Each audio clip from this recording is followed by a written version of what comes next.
Hello viewers, আজকে আমরা সরাসরি এসেছি রাকিবুল স্যারের কাছে বর্তমানে কিছু সমস্যার সমাধান করতে। তাই আপনারা যদি ভিডিওটি শেষ পর্যন্ত দেখেন তাহলে আপনাদের বর্তমানে সমস্যার সমাধান অবশ্যই হবে। প্রিয় শিক্ষার্থীবৃন্দ, তোমরা যখন কোথাও কোনো স্থানে যাও তখন কি করো? কোনো পরিবহনে তোমরা যাও, তাই তো? আমরা যদি এখান থেকে ঢাকা যেতে চাই তাহলে আমাদের বিভিন্ন প্রকার যানবাহন বা পরিবহনের মাধ্যমে আমাদের ঢাকা যেতে হবে। তো ঠিক তেমনি কোনো বিদ্যুৎ যদি এক জায়গা থেকে আরেক জায়গায় নিতে হয় তারও একটি পরিবহন লাগে, একটি সিস্টেম বা তারের ভিতর দিয়ে আমরা বিদ্যুৎ এক জায়গায় থেকে আরেক জায়গায় পরিবহন করি।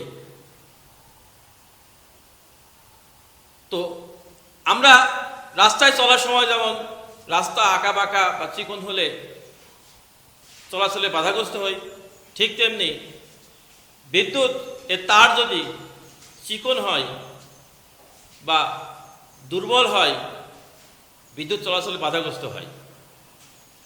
বিদ্যুৎ চলাচলের এই বাধাকেই আমরা রোধ বলি।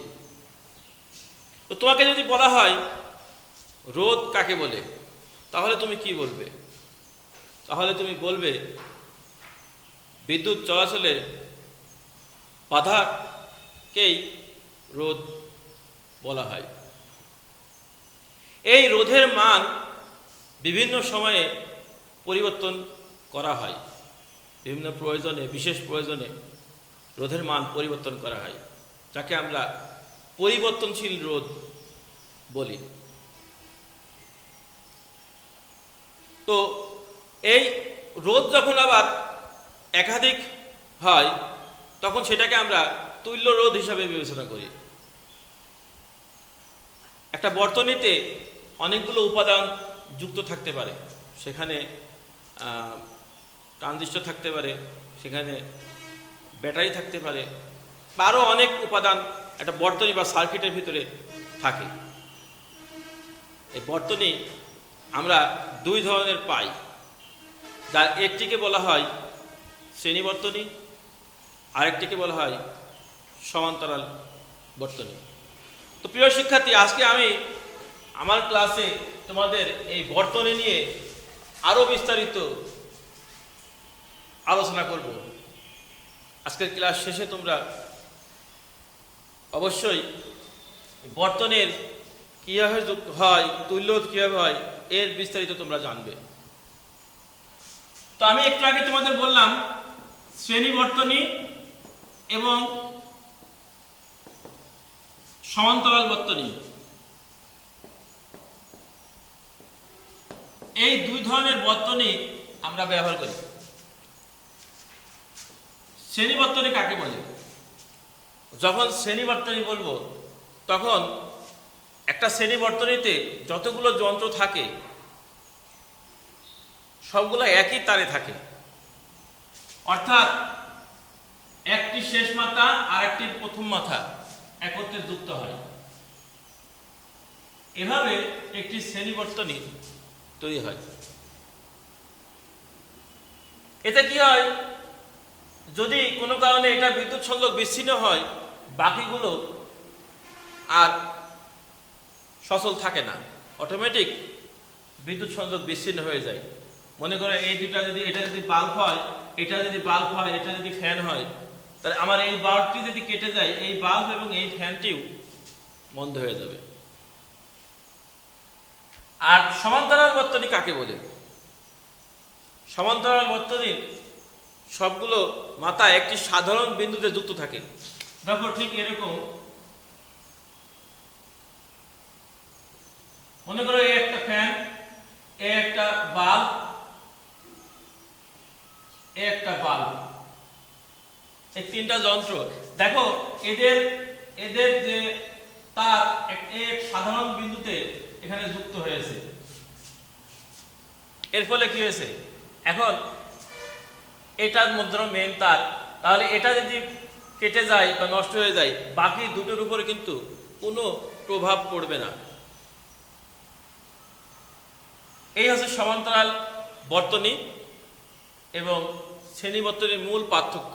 শ্রেণী বর্তনী কিন্তু আমাদের এখন আর সেভাবে ব্যবহার করা হয় না, কারণ এই শ্রেণী বর্তনী ব্যবহার করতে গেলে দেখা যাচ্ছে কোনো একটা যন্ত্র নষ্ট হয়ে গেলে বাকিগুলো অচল হয়ে যাচ্ছে। কিন্তু সমান্তরাল বর্তনীতে এই ধরনের সমস্যা থাকে না। তাই আমাদের বাসা বাড়িতে সবচেয়ে বেশি সমান্তরাল বর্তনী ব্যবহৃত হয়। সব ক্ষেত্রেই সমান্তরাল বর্তনী ব্যবহার করা হচ্ছে।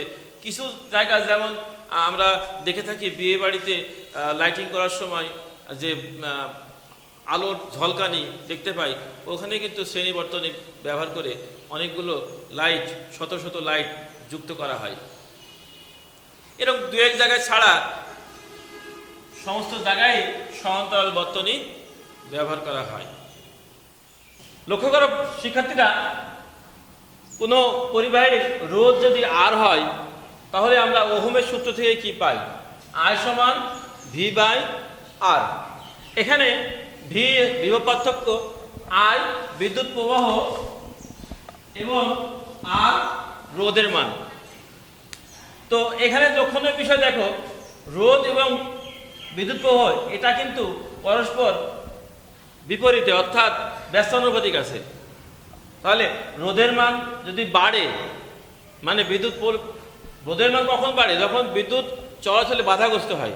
তার মানে বিদ্যুৎ চলাচলে যত বাধাগ্রস্ত হবে রোধ তত বাড়বে, আর রোধ বাড়লে কি হবে? বিদ্যুৎ প্রবাহের মানও কমবে, কারণ এরা ব্যস্তানুপাতিক আছে, একটা বাড়লে আর একটা কমবে। কোনো পরিবাহের রোধ যদি বাড়ে বিদ্যুৎ প্রবাহ কমে, আর কোনো পরিবাহের রোধ যদি কমে বিদ্যুৎ প্রবাহ বাড়ে। রোধের উপরে বিদ্যুৎ প্রবাহের মান কিন্তু নির্ভরশীল। এছাড়া আরও অনেক বিষয় নির্ভরশীল আছে, পরিবাহীর উপাদান, তারপরে তারের প্রস্তুতির ক্ষেত্রফল, বিভিন্ন বিষয়ের উপরে বিদ্যুৎ প্রবাহ বা রোধ এর মান পরিবর্তিত হয়। রোধ যদি কোনো রোধের মান যদি বাড়ে তাহলে বিদ্যুৎ প্রবাহের মান কমে, এবং রোধের মান যদি কমে বিদ্যুৎ প্রবাহের মান বাড়ে। ওয়ালাইকুম আসসালাম। ভালো আছো শাওন, সাকিব? জি, আপনি ভালো আছেন? হ্যাঁ, আমি ভালো আছি। তো স্যার, আমরা আপনার অনলাইন ক্লাসের নিয়মিত ভিউয়ার্স, তো আজকে আমরা সরাসরি আপনার কাছে কিছু বর্তনীর সমস্যা নিয়ে। ও ভেরি গুড, ধন্যবাদ তোমাদের। আমি বর্তনী নিয়ে আলোচনা করছি। ঠিক আছে, তোমরা কি জানতে চাও বলো। স্যার, আমাদের বর্তনে কিছু প্রশ্ন আপনার কাছে। কিছু আমরা লিখে নিয়ে আসছি কিছু। তোমরা তুল্য রোধ নির্ণয়ের কিছু সমস্যা নিয়ে এসেছো, তাই তো? Very good. তো ঠিক আছে, তাহলে আমি তোমাদের সমস্যা নিয়ে আজকে আলোচনা করি। তো ঠিক আছে, আমি তোমরা দুইজন আছো, সেখানে আমি একটা তোমাদের ভিতর থেকে এটা বের করব। তুমি অঙ্কন করবে, সাকিব উত্তর দেবে, সাকিব অঙ্কন করবে, তুমি উত্তর দেবে। তোমাদের ভিতর থেকে আমি আজকে এর সমাধান বের করবো। যদি তোমরা না পারো সেক্ষেত্রে আমি অবশ্যই সমাধান করে দেবো। দেখি তোমাদের পূর্ব জ্ঞান একটু যাচাই করে নিই। ধন্যবাদ। ঠিক আছে, তাহলে আসো তুমি এখানে আঁকাও। প্রথমে শাওন, তুমি আঁকাও। হ্যাঁ শাওন, তোমার সমস্যা তুলে ধরো। স্যার, এই বর্তনীতে R1, R2, R3, R4, R5 এখানে 5টি রোধ আছে। হ্যাঁ স্যার, এখানে 33 ভোল্ট আছে। স্যার, এখানে তুল্য রোধ নির্ণয় করতে হবে। আর তুমি এখানে 5টি রোধ অঙ্কন করেছো, তোমার প্রশ্ন হচ্ছে তুল্য রোধ কত হবে, তাই তো? সাকিব, তুমি কি কোনো ধারণা দিতে পারবে? স্যার, এখানে রোধ 2 আর রোধ 3 এটা সমান্তরাল রোধ, আর একইভাবে রোধ 4 এবং রোধ 5 এটা কিন্তু সমান্তরাল রোধ। তুমি বলতেছো যে R2 এবং R3 সমান্তরাল আছে, R4 R5 সমান্তরাল। ভেরি গুড, খুব সুন্দর বলেছো। তাহলে বিষয়টা এরকম হবে, প্রথমে আমরা R2 এবং R3 এটা যোগ করে দেব, 1/R2 আর 1/R3। এবার এখান থেকে যেটা আসবে এটা আমি আলাদাভাবে আবার তৈরি করে নেব, RP2, R4, R5। তাহলে এখানে একটা মান আসবে। এখন R1 এর সাথে এই এখান থেকে RP1 পাবো, এখান থেকে RP2 পাবো। এই R1 এর সাথে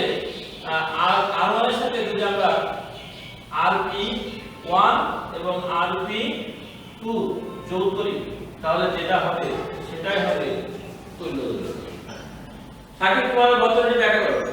এখানে একটা বর্তনী আছে, এখানে R1, R2, R3, R4, R5 পাঁচটা রোধ দেওয়া আছে। এই ক্ষেত্রে আমরা তুল্য রোধ কিভাবে বের করব? তুমি বলতেছো 5টি রোধ আছে এখানে বর্তনীতে, সার্কিটে। তুল্য কিভাবে নির্ণয় করবে? সামগ্রিক বিষয়ে কোনো ধারণা দিতে পারবে? জি স্যার, এখানে আমরা সার্কিটে দেখতে পাচ্ছি যে R1 আর R2 দুটো একটা সমান্তরাল আছে। আবার এখানে R3 আর R4 এটাও স্যার সমান্তরাল আছে। আর এই দুটো রোধের সাথে আবার R5 এটাও আপনার সমান্তরাল আছে। ভেরি গুড, খুব সুন্দর বলেছো। আমরা দেখতে পাচ্ছি R1 এবং R2 এটা সমান্তরাল আছে, আবার R3 এবং R4 এটাও সমান্তরাল আছে। এদের সাথে আবার R5 সমান্তরাল আছে। অর্থাৎ সমাধানটা এরকম হবে, এখানে লক্ষ্য করো R1 এবং R2 যখন আমরা নিব তখন 1/RP1 নিব, 1/R1 প্লাস 1/R2, এখান থেকে RP1 নির্ণয় করব। আবার এই দুটো যখন নিব তখন 1/RP2 নির্ণয় করব, 1/R3 প্লাস 1/R4, এখান থেকে আমরা পাবো RP2। লক্ষ্য করো এখন আমার বাদ থাকলো R5, এটা এই RP1 এবং RP2 এর সাথে সমান্তরাল আছে। অর্থাৎ যখন আমরা RP3 নেব তখন 1/RP1 1/RP2 আর 1/R5, এখান থেকে RP3 যেটা পাবো সেটাই হবে তুল্য রোধ। এই হচ্ছে তুল্য রোধ। তোমরা কি বুঝতে পারছো বিষয়টা? Very good. তাহলে তোমার 3 নম্বর সার্কিট কি দেখা গেল? স্যার এখানে এই বর্তনীতে R1 R2 R3 R4 R5 R6 রোধ বিশিষ্ট বর্তনীতে আমরা 6টি রোধ বিশিষ্ট বর্তনীতে আমরা তুল্য রোধ বের করতে চাই। সেক্ষেত্রে আমরা তুমি 6টি রোধ অঙ্কন করেছো, এখন আমাদের তুল্য রোধ নির্ণয় করতে হবে। বাকি তুমি এমনি ধারণা করবে? এই স্যার এখানে 2 নাম্বার আর 3 নাম্বার এটা হচ্ছে শ্রেণী একটা রোধ, আবার 4 5 এটা হচ্ছে শ্রেণী রোধ, কিন্তু দুইটা যদি একসাথে হয় এটা হচ্ছে সমান্তরাল। আবার এটা এবং এটা তিনটা একসাথে একটা ভেরি গুড, খুব সুন্দর বলেছো।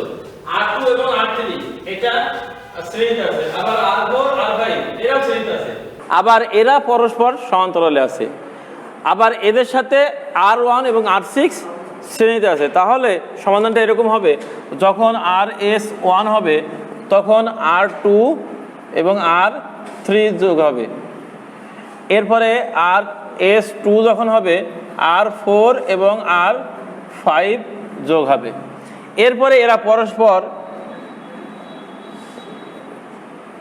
সমান্তরালে হবে, অর্থাৎ RS1 প্লাস RS2। এখন এখান থেকে আমরা RP1 পাবো। এই RP1 এর সাথে আমরা শ্রেণীতে পাবো R1 এবং R6, অর্থাৎ তুল্য রোধ এরকম হবে, তুল্য রোধ RS3টা হবে এই RP1 প্লাস R1 R6 এবং R6। তো এই হচ্ছে তোমার সার্কিটের তুল্য রোধ। তোমরা কি বুঝতে পেরেছো এটা? ওকে। প্রিয় শিক্ষার্থীবৃন্দ, শামুন এবং সাকিবের বর্তনী নিয়ে যে সমস্যাগুলো ছিল আমি তোমাদের সবার সাথে শেয়ার করলাম, তাদের সমস্যার সমাধান হয়েছে। আশা করি তোমাদেরটাও হবে। যদি না হয় আগামীতে আবার এই বিষয় নিয়ে আগামী দ্বিতীয় পার্টে সমস্যার সমাধান অবশ্যই হবে। সে পর্যন্ত সবাই ভালো থাকবে, সুস্থ থাকবে, এই কামনায় আসসালামু আলাইকুম।